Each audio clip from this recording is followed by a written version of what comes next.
tomamos 5 minutos para hacer, no sé, algunas consultas o preguntas que ustedes quieran hacer. ¿No tienen preguntas? ¿No? Buen día, profe. ¿Qué tal? A mí me había costado un poco resolver la pregunta número 2 del cuestionario, porque dudé mucho, que era sobre qué beneficios trajo la crisis del 30. Que yo lo había puesto, si había traído algún beneficio, yo había puesto que había traído el desarrollo industrial y el nacionalismo. Me había decidido por eso. Claro, lo que trajo la crisis del 30, el beneficio, digámoslo así, en el mundo capitalista, es que el mundo capitalista entendió que el Estado tiene un rol fundamental, porque cuando aparece toda esta crisis, todos los países, como está apareciendo ahora justamente con el COVID, es un ejemplo, se tienen que hacer cargo del problema, con subsidios al desempleo, con subsidios para la alimentación. Eso fue quizás uno de los beneficios que hizo ver que el Estado no puede estar ausente, que las empresas privadas de por sí no pueden resolver cuestiones profundas. Y el otro beneficio fue que se empezó, bueno, que ahora se degeneró y estamos casi en la misma situación como en el 30, que en realidad la riqueza se crea con las empresas, con el trabajo, no con los papelitos que van de un lado para el otro, que no tienen ningún valor. Eso demostró que las acciones no son ni más ni menos que un papelito especulativo, que en muchos casos no tiene detrás nada, no hay fábricas, no hay... Valen porque alguien va y compra, otro vende y es un juego que se hace en las bolsas principalmente de Estados Unidos. Perfecto, ahora mucho más claro, muchas gracias. Bueno, ahora todos saben, se los digo porque ustedes son estudiantes del doctorado, si nuestros temas no los veríamos. ¿Saben cómo se llama la reina de Inglaterra, el nombre, no? Lo hablamos la semana pasada. Estuvimos charlando del tema, ¿se acuerdan? Todos buscamos en internet el nombre de la reina, porque nadie lo sabía. Bueno, como estudiante. Mary Windsor. El profesor había dicho Mary, ¿no? Claro, Mary Ann Windsor. Como el Papa Francisco, en realidad es Jorge Bergoglio. Ese es un tema, vieron ustedes, hace tantos años que estudian inglés, y un pequeño detalle que no se habían dado cuenta. Hoy les voy a hacer otra cosa más, van a saber, muy interesante. Ustedes, yo se los dije en la clase pasada, la única persona que no tiene registro de conducir ni tiene pasaporte, ¿quién es en el Reino Unido? La reina. La reina, porque ella extiende los pasaportes y los registros, no se podría extender a sí misma. Muy bien, y acá va la pregunta importantísima, el dato importantísimo. Para poder entrar dentro de una propiedad en cualquier país de la Commonwealth, necesitan, como en Argentina, la autorización del juez. Ustedes no pueden entrar sin una orden judicial. ¿Quién es la única persona que puede entrar a las propiedades sin pedir permiso? La reina. La reina. ¿Puede entrar? Y acaba la pregunta, ¿puede entrar a todas las propiedades? No. Hay un solo lugar que la reina no puede entrar si no golpea la puerta y no le permiten pasar. ¿Saben dónde es? El Parlamento inglés. Cada vez que la reina va al Parlamento a dar su discurso de apertura de sesiones, tiene que golpear la puerta 3 veces, no ella, su ayudante. Y dice quién es y de adentro le contestan si puede pasar o no puede pasar o no puede pasar. Uno de los grandes temores que existe en este momento, y ahora les voy a contar lo importante de esto, es que cuando asuma Carlos con el pasado de Lady Di, pueda ocurrir lo que no ocurrió desde el año 1240, que cuando el rey golpee para entrar y diga puedo entrar, le digan no. Al Carlos le digan no. Se queda como rey de Inglaterra. Por eso todo el mundo sospecha, o los comentarios, que el rey va a ser William, el nieto de la reina, porque es popular, querido. Porque, ¿qué ocurre si el rey quiere entrar al Parlamento? Carlos es nombrado rey, golpea la puerta y le dicen no entra. ¿Qué puede pasar? Se acaba la monarquía. No existe más la monarquía. Y con relación a esto, es un tema muy serio. Ustedes habrán leído en los diarios, yo leo los diarios de Inglaterra todas las mañanas prácticamente, las Bahamas, a partir del año que viene, pasan a ser república y dejan de ser dominio. ¿Lo leyeron? Sí. ¿Saben por qué ocurre? Porque la reina aparentemente abdicaría el año próximo. Y no lo quieren a Carlos como cabeza de Estado, porque dicen que es un corrupto, un degenerado, después de lo que pasó con Lady Di. Es una gran oportunidad para salirse diplomáticamente y decir, no, nosotros no tenemos nada que ver con la monarquía, pero no podemos aceptar un rey corrupto como este. Están esperando que haya, digamos, novedades concretas si va a ser Carlos o va a ser William. ¿Lo entienden? Acuérdense, la reina, el único lugar donde no puede entrar es en el Parlamento. Perdón, profe, pero ¿se puede pasar así, que pasa a ser el hijo? Perdón, me acerco más. Sí, porque, ¿Puede que pase a ser ¿cómo el no? hijo? Carlos está, sí, ¿No el sucesor? Carlos está enfermo y abdica. Sí, está enfermo. ¿El presidente de la nación puede renunciar? Sí, está enfermo, renuncia. Ya está. El otro día estuve viendo una noticia que dice que se le hinchan las manos por mala circulación. Yo dije, están preparando el camino. Perdón, Antonio, le hago una consulta, Sí. Antonella, mi nombre. En el caso de que abdique, por ejemplo, Carlos, ¿no tendría que pasar primero por los hermanos antes que por el hijo? Digo, cuando No, abdicó el tío de la... No, bueno, a eso yo iba. No, es el hijo mayor varón. No. Claro. ¿Y por qué cuando Después abdicó heredó, el hermano de... Perdón, ¿por qué cuando abdicó el tío de la reina pasó al hermano, claro, que sería el papá de la... Porque no tenía hijos varones. Ah, está bien. porque el padre de la reina no tenía hijo varón. Claro. Este sí tiene uno, William, y puede ser el heredero al trono. Si eso pasa,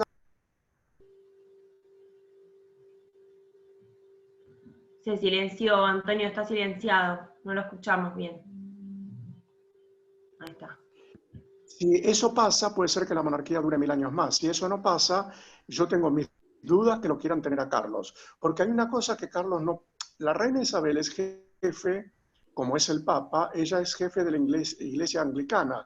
Y la iglesia anglicana dice, nunca puede haber un Papa casado y menos un divorciado. Carlos no está divorciado, pero su esposa sí, y no podría ser reina consorte. Se les presenta un problema muy grande.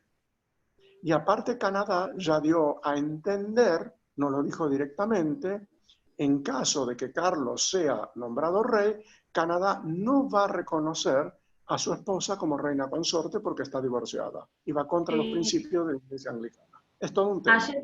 Ayer creo que leí lo mismo de la isla de Barbados, lo leí también en un diario, no en un diario de acá por supuesto, que Barbados tampoco quiere, que en un momento no quieren reconocer más a la reina como...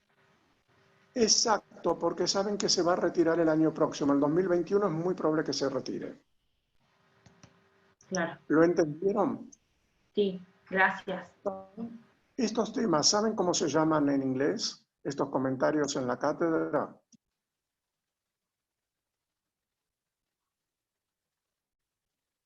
¿Saben cómo se llaman? No, profe. Estos se llaman chismes de cátedra, porque salimos del tema para daros 2 o 3 cosas. ¿Saben cómo se dice en inglés chismes de cátedra? ¿O chismes de la cátedra? No. Chess gossip. En las universidades siempre se hacen chess gossip, chisme de cátedra. Y la última que les voy a decir, esto tomen nota porque son estudiantes del doctorado, si no, no les diría estas cosas. Cuando la reina muera, ¿cómo se va a anunciar? ¿Saben cómo? El palacio, ¿qué va a decir? ¿Ha muerto la reina? ¿Cómo va a decir cuando la reina se murió? ¿No tienen idea de cómo? No, profe. Cuando muera la reina, el palacio va a decir London's Bridge is down. London's Bridge, el puente de Londres, está abajo. Anótenlo. Cuando muere un rey no se dice que ha muerto. Se dice London's Bridge is down. Ha muerto el rey. Viva el rey. Anótenlo, porque lo van a escuchar y van a decir, uy, el puente de Londres está bajado. No van a entender ni lo que le está diciendo. Lo que le está diciendo es, ha muerto el rey, o ha muerto la reina. Ahora sí, vamos a la unidad 3. Estos son, ¿qué son? Chess gossip. ¿Sí? Que no aparecen en los libros, pero es bueno que ustedes lo conozcan, porque hacen el traductorado, si no, ni lo hablaría de estas cosas. En la unidad 3 vamos a tener el inicio de la guerra mundial, las alianzas y el desarrollo de la guerra. Pero para poder entrar en la unidad 3 y hablar de la Segunda Guerra Mundial, tenemos que irnos atrás cuando termina la Segunda Guerra Mundial. ¿Quién es el perdedor de la Segunda Guerra Mundial fundamentalmente? Alemania. De la No primera, es solamente la Primera Guerra. No es solamente perdedor, sino que también es humillado por Gran Bretaña y por Francia. Le quitan territorio, le sacan parte de la cuenca del Ruhr, que era la cuenca carbonífera por excelencia, y los alemanes toda la vida quedaron humillados y odiando a Francia y a Gran Bretaña por lo que les hicieron. Ese fue el caldo de cultivo ideal para que aparezca un personaje como Hitler. Usó la Segunda Guerra Mundial. ¿Cuándo comienza? La Segunda Guerra Mundial comienza en 1918, cuando terminó la Primera. La Primera nunca terminó. Hay una fecha de fin, pero en realidad fue el caldo de cultivo para que comenzaran los nacionalismos, especialmente dentro de Alemania y de Italia. En Italia el fascismo y en Alemania Hitler. Pero ¿por qué se va a este nacionalismo extremo? Porque tanto Hitler como Mussolini encontraron, cada uno dentro de sus países, Hitler la raza superior aria y Mussolini revive el imperio romano. Entonces usan los medios de propaganda con su pueblo como para hacerle ver que han sido humillados por una guerra, pero que ellos históricamente han sido los que han gobernado Europa. Tienen que hacer un sacrificio más, un ultranacionalismo, y de esa forma armarse nuevamente industrialmente y militarmente. Era totalmente claro, evidente, y ya nadie lo negaba, que en 1925 Alemania se estaba armando para otra guerra. Todos lo sabían, se daban cuenta. Lo que nunca nadie pensó es que iba a tener las proporciones que tuvo. Pero la Segunda Guerra se vio venir de mucho tiempo antes. No es que en 1939 estalla la Segunda Guerra Mundial. Sí, estalla, pero ya se veía venir. Hitler se estaba armando. El ultranacionalismo de Hitler y de Mussolini en Italia. Todo iba preparando el terreno para una gran guerra. Ahora, ¿qué ocurre durante el desarrollo de esta guerra con lo que serían los capitalismos nacionales, la ciencia, la tecnología y la industria?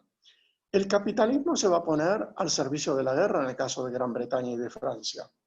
En el caso de Alemania, Alemania comete dos errores garrafales durante la Segunda Guerra Mundial.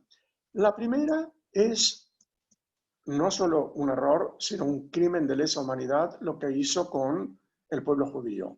Pero al ponerse en contra del pueblo judío, se puso en contra del capitalismo. Ese fue un error. Y el segundo error fue atacar a Rusia. Fueron los dos grandes errores. Pero a lo que yo voy, tanto el capitalismo de cada uno de los países como la ciencia y la tecnología se volcó totalmente a la industria bélica, que si bien se usó para matar gente, que es una cosa terrible, también la industria avanzó como nunca había avanzado en la historia, como nunca.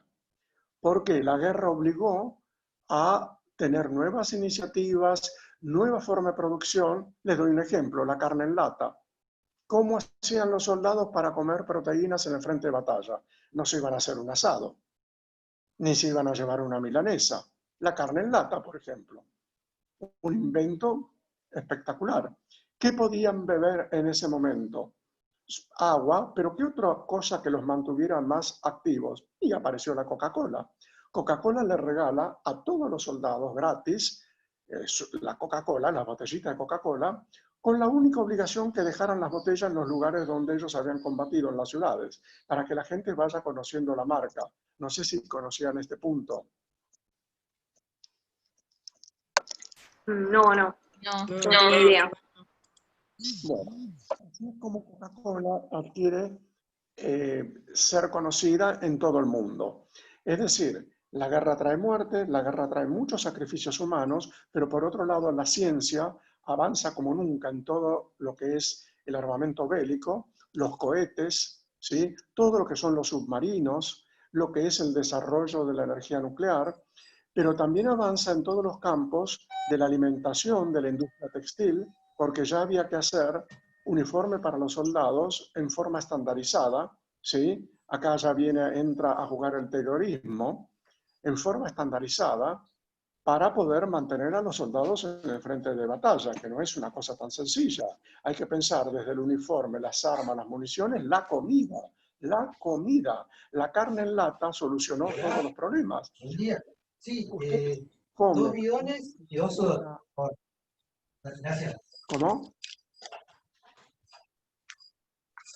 ¿Alguien preguntó algo? No, profe, me parece que tenía el micrófono abierto y se olvidó de apagarlo. Sí. La carne en lata soluciona uno de los grandes problemas relacionados con las proteínas. Ahora, mientras todo este desarrollo se da dentro de Europa, ustedes ya lo van a leer, que la guerra realmente empieza cuando Alemania invade Polonia. ¿Sí? Alemania invade Polonia y ahí Francia e Inglaterra, que tenían una alianza con Polonia, se ven obligadas a defenderla. No sé.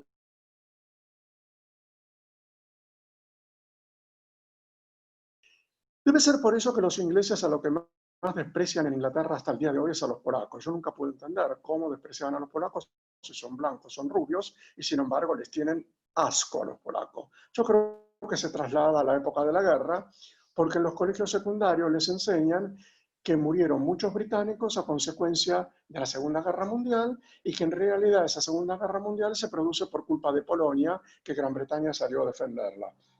Es un comentario que les hago. Hasta el día de hoy sigue esa idea de que por culpa de Polonia ellos perdieron la influencia en el mundo, que vino Estados Unidos, bueno. Pero la Segunda Guerra realmente estalla cuando Alemania invade Polonia.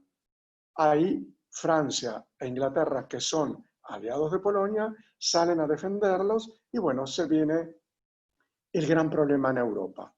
Hitler declara la guerra a Gran Bretaña y Gran Bretaña recibe bombardeos todos los días durante la noche. Los famosos bombardeos alemanes durante la noche que destruyen gran parte de las ciudades y las ciudades industriales. Esto que va a traer como consecuencia que Estados Unidos, que se había mantenido al margen, aunque le vendía armamento de guerra a Francia y a Gran Bretaña fundamentalmente, se ve obligado a ingresar a la Segunda Guerra Mundial. Se ve obligado a ingresar a la Segunda Guerra Mundial por dos razones muy sencillas. Una es que Hitler iba a ganar la guerra.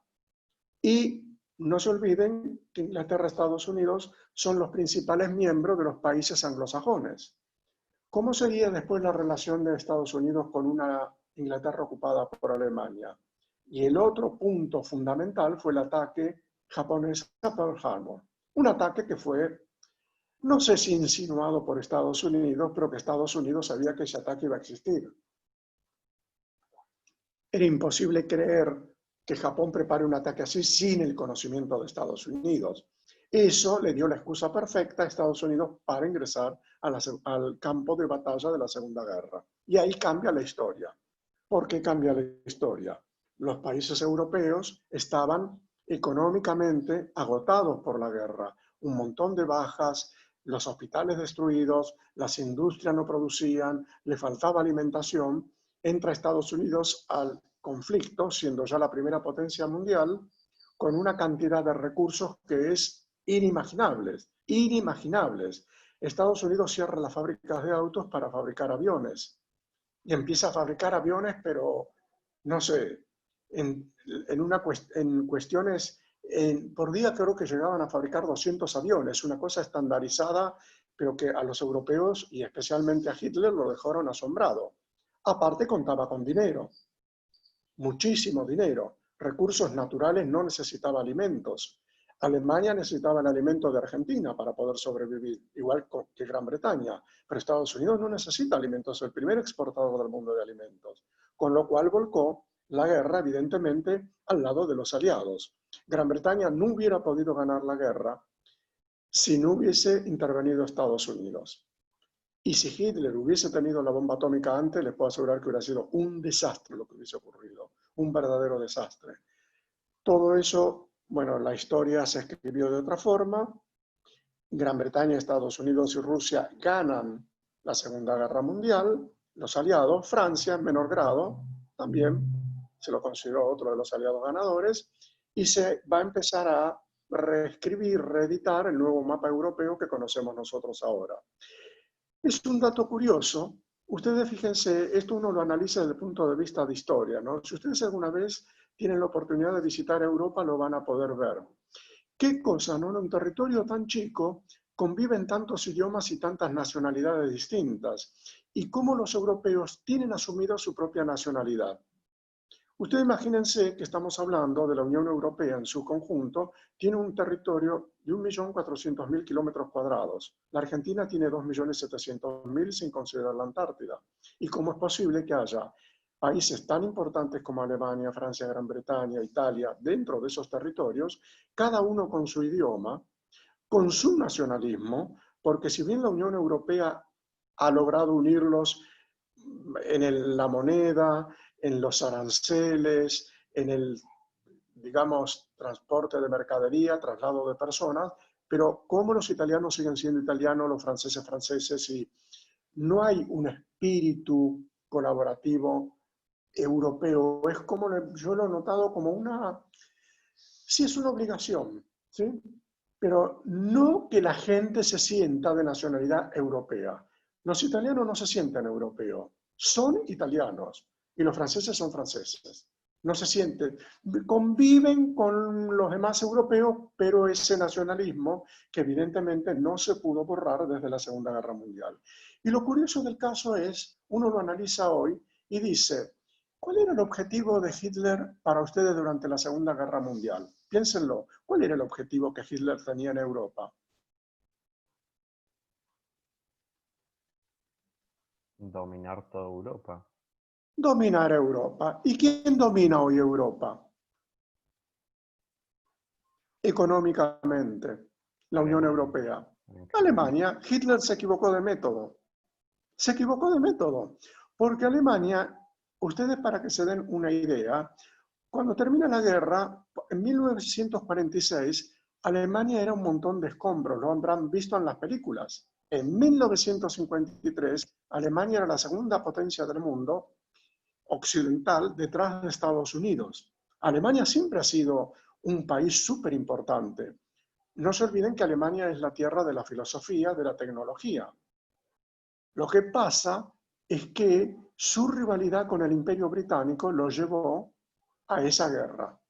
Y es una cosa curiosa porque los ingleses son anglosajones, los alemanes son sajones, y el 60% de la población inglesa es alemana, de origen germano. El idioma también es de origen germano. Pero es increíble cómo nunca los dos países se han podido entender. Tal es así que hoy Gran Bretaña, ustedes saben, se retira de la Unión Europea. ¿Por qué se retira Gran Bretaña de la Unión Europea? Porque hay una cosa que les molesta a los ingleses y les molesta a todos. Ustedes imagínense una mesa de negociación. Se sienta a negociar la Unión Europea, los 28 países. ¿Quién fue el ganador de la Segunda Guerra Mundial? Gran Bretaña. Y se sienta al lado de Alemania, que fue el perdedor, a escuchar lo que Alemania dice. Eso para ellos es insoportable. O escuchar que Polonia vota en contra, o Lituania o Estonia, países insignificantes, votan en contra. Para ellos eso es humillante. Ellos ganaron la guerra, ellos quieren poner las reglas de juego, no Alemania. Y por eso se retiran, a partir del 31 de diciembre se retiran definitivamente. Por eso tampoco nunca entraron con el euro, nunca quisieron el euro como moneda. Hay que entender todo esto para darse cuenta por qué hoy se produce el retiro de Gran Bretaña de la Unión Europea. Tiene todo un background histórico. Como ganador de la guerra, no puede soportar que un país como Grecia tenga el mismo voto que ellos dentro de la Unión Europea. ¿Cómo los griegos van a tener un voto como ellos? Ellos son ingleses. Nosotros no lo vemos así, pero si ustedes viven allá, lo van a entender. Ellos son ellos. ¿Cómo los polacos van a tener un voto? ¿Cómo los españoles van a salir a pescar a los mares de Gran Bretaña? Es inadmisible. La población eso no lo quiso nunca. Y no es que se retira el gobierno, la población no quiere saber nada. No quieren saber porque siguen con el orgullo de haber ganado la guerra, ellos han tenido un imperio, ellos tienen la libra esterlina. Bueno, y estas son las cosas, como yo le dije, que la historia se repite, y era cantado que los ingleses se iban a ir de la Unión Europea. No entiendo cómo duró hasta ahora, yo creí que se iban a ir en el 2000, pero se fue arrastrando una situación, no quisieron entrar en el euro, no quieren esto, no quieren lo otro, no quieren lo otro. Con ellos son todas excepciones, porque no les interesa. Aparte, ¿por qué no les interesa? Todas las inversiones inglesas se encuentran en Estados Unidos, Canadá, Australia, Brasil, Argentina, no en la Unión Europea. Ese es otro de los motivos por los cuales ellos se retiran. ¿Tienen alguna pregunta?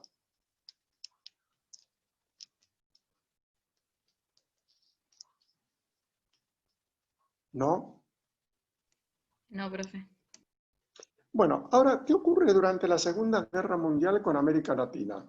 Nosotros en el programa pusimos la presidencia de América Latina. América Latina, excepto Brasil, no participa con soldados en el frente de batalla. ¿Fue acertado o fue un error? No sé, la historia dirá que fue un error.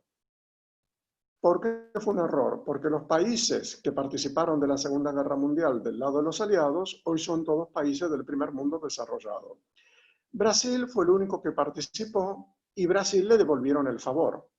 La industria petrolera de Brasil se la regaló a Estados Unidos. Brasil no tenía Petrobras, no tenía industria petrolera. Estados Unidos, al terminar la Segunda Guerra Mundial, Texaco le regala las refinerías, se las da para que Brasil se haga de la industria petrolera. Y digamos que Brasil siempre ha tenido una relación un poco especial con Estados Unidos por haber participado en la Segunda Guerra Mundial. Pero en general los países de América Latina fueron prescindentes y en el caso de Argentina fue visto como un traidor porque le proveía de alimentos a Alemania. Y aparte recibió un montón de alemanes en la Argentina después de la Segunda Guerra Mundial. Por eso muchas de las cosas que no suceden tienen algún motivo por el cual suceden. Somos un poco maltratados porque no se olvidan que en la Segunda Guerra Mundial nosotros no estuvimos del lado de los aliados. Y lo que no se olvidan que en 1978, cuando todo el mundo le hizo un boicot a la Unión Soviética que no le vendía trigo, había tenido una sequía de 2 años por la nevada, Rusia se quedó sin trigo y ahí el régimen comunista tambaleaba porque se iba a morir de hambre la población. El único país del mundo, aún teniendo un gobierno militar de derecha, que le vendió trigo fue la Argentina. Eso fue para Occidente terrible porque Estados Unidos ya planeaba que la Unión Soviética se iba a caer. Sin alimentos se cae. No puede, ¿qué puede hacer? Con una población en hambruna y la Argentina le vendió. Esa fue la segunda cosa. Y la tercera fue el tema de las Malvinas. Estos hechos ustedes los tienen que entender, como yo les digo, en historia los hechos son sagrados, los comentarios son libres. Ustedes me podrán decir, hizo muy bien en venderle el trigo. Yo les comento lo que pasó. No les digo si está bien o si está mal. Cada cual saca sus conclusiones. Profe, ¿puede repetir una pregunta esas yo. tres, ¿puede repetir esas 3 puntos sobre Argentina, por favor? Los 3 puntos han sido, durante la Segunda Guerra Mundial, la Argentina siguió siendo proveedor de alimentos de Alemania, con lo cual Alemania no se veía, no enfrentaba una hambruna, tenía asegurada la fuente de suministros. Y además, después de la Segunda Guerra, recibió muchos alemanes, exiliados, militares. Pero lo principal fue la alimentación. Alemania no podía nunca seguir una guerra si no tenía alimento. ¿Cómo iba a mantener sus soldados en el frente de batalla? La segunda fue cuando en 1978, creo que fue 77-78, había un gobierno militar en la Argentina. Rusia tiene una gran devastación por las nevadas, se quedó sin cosecha de trigo durante 2 años, la población de la Unión Soviética se iba a morir de hambre junto con Europa Oriental, todo Occidente le declara un boicot y no le vende trigo, no le vende alimento, y el único país que le vendió fue Argentina. Y la tercera fue la Guerra de las Malvinas, que es la más reciente. Yo les comento los hechos, las opiniones son libres, cada cual puede tener su opinión, puede decir que estuvo bien o estuvo mal. Yo tengo mi propia opinión. Sobre el tema de la Segunda Guerra Mundial, mi opinión es, nosotros somos una república independiente y manejamos nuestra política exterior. Aunque la Argentina a último momento le declaró la guerra a Alemania, los últimos días de la guerra, los aliados nunca se lo creyeron. Dijeron, lo están haciendo por oportunismo. Sobre el tema de la venta de trigo durante 1978 a la Unión Soviética, yo vuelvo con mi propio punto de vista. Yo soy una república y yo soy independiente. Que le venda trigo no quiere decir que yo sea comunista, ni quiere decir que yo los apoye a ellos en sus ideologías. Sobre el tercer punto, que es la guerra de las Malvinas, considero que fue una locura absoluta, absoluta. Fue una locura absoluta. ¿Por qué fue una locura absoluta? Porque en el año 1980, empezó en el 78, 79 y en 1980, Margaret Thatcher les ofreció las Islas Malvinas devolvérselas, haciendo un tratado que durante 50 años iba a haber un gobierno conjunto. 2 años el gobernador iba a ser argentino, 2 años el gobernador iba a ser inglés, por 50 años. Pasados los 50 años, los malvinenses se les reconocía la ciudadanía argentina y la ciudadanía británica. Eso es lo que pedía Inglaterra. ¿Qué hicieron acá? Invadir la isla. Lo puede repetir porque se cortó y no sé si fue mi internet o fue algo que sucedió, pero no se escuchó lo último que dijo. En el año 78-79, Margaret Thatcher le ofrece al gobierno argentino devolverle las islas, con la condición que durante 50 años las islas fueran administradas en conjunto por argentinos y por británicos. Pasados los 50 años se le devolvían las islas a la Argentina y los habitantes de las Malvinas se les daba la ciudadanía argentina y la ciudadanía británica. ¿Qué hicieron acá? Invaden las islas. ¿Por qué invaden las islas? Porque estaban en un momento que la dictadura militar no soportaba más. Los querían echar de todos lados. Entonces, como válvula de escape, es como hoy el gobierno, supongamos, tiene un montón de problemas económicos, invade las Islas Malvinas. Una locura. Bueno, en ese momento fue una locura. Ustedes se imaginan, yo me acuerdo en aquella época haberlo vivido y escuchaba cosas, lo vi estando allá, que me parecían, no sé si era una broma, el que lo veía de afuera creía que era una broma, lástima que murió tanta gente, ¿no? Pero parecía una broma. Acá se decía que la flota inglesa no iba a venir porque quedaba lejos. ¿Ustedes se imaginan a Gran Bretaña no venir porque quedaba lejos después que gobierna Australia y todos los países de la Commonwealth? ¿Ustedes creen que Gran Bretaña iba a permitir que un país insignificante como la Argentina lo desafiara de esa forma? Al día siguiente, Canadá pide la independencia, Australia se va. Rusia invade Europa Occidental. Si con la Argentina no puede enfrentarla, era una barbaridad, una barbaridad. Pero lo que poca gente sabe, eso ustedes lo pueden, si van alguna vez a Londres, hay un museo de la Commonwealth, pueden estudiar y leer todo esto, es que en realidad la guerra fue de común acuerdo provocada, porque Margaret Thatcher estaba muy mal en Inglaterra. Ahora, los ingleses sabían lo que los argentinos iban a hacer, no solo lo sabían, sino que alentaron a hacerlo. ¿Por qué? Porque el gobierno de Margaret Thatcher se estaba cayendo y necesitaba una victoria, algo que lo hiciera resurgir en forma inmediata. Y esto le vino como anillo al dedo. ¿Y quiénes fueron los perdedores? Nosotros, porque ahora no podemos reclamar nada. ¿Tienen alguna pregunta? Yo, profe, algo con lo que usted estuvo diciendo un poco de antes que no me termina... Lo escucho muchas veces, pero no termino de entender por qué o no da una explicación de esta cuestión de que muchos alemanes eligieron a Argentina como destino de refugio, de lo que sea. ¿Hay alguna razón detrás de eso o simplemente se dio por...? Sí, hay una razón. Hay una razón. La Argentina tiene, después de Estados Unidos, la colectividad alemana más grande del mundo, y muchos de los dictadores alemanes fueron recibidos acá como refugiados, que no lo recibían en ninguna parte del mundo, por el simple hecho que algunos de ellos trajeron gran cantidad de dinero robada a los judíos y, bueno, saqueos que habían hecho. Y aparte había una cosa que era importante, traían tecnología. No es que solamente los traían porque la Argentina era un país bueno. Primero porque la Argentina es un país abierto a toda la inmigración. Y aparte porque le convenía traerlos, como también se recibieron muchos judíos. Porque venían con tecnología, venían con dinero, no es que venían así nomás a vivir en una villa del Gran Buenos Aires. Por eso los trajeron. ¿Y por qué? Esto es un dato que ustedes tienen que, acá les voy a dar otro chess gossip. El único país sobre la Tierra que tiene un convenio firmado comercial con Alemania es la Argentina. Alemania y la Argentina tienen una relación privilegiada en el mundo. La relación que Alemania mantiene con Argentina es una relación privilegiada. Esto ténganlo en cuenta. ¿Por qué privilegiada?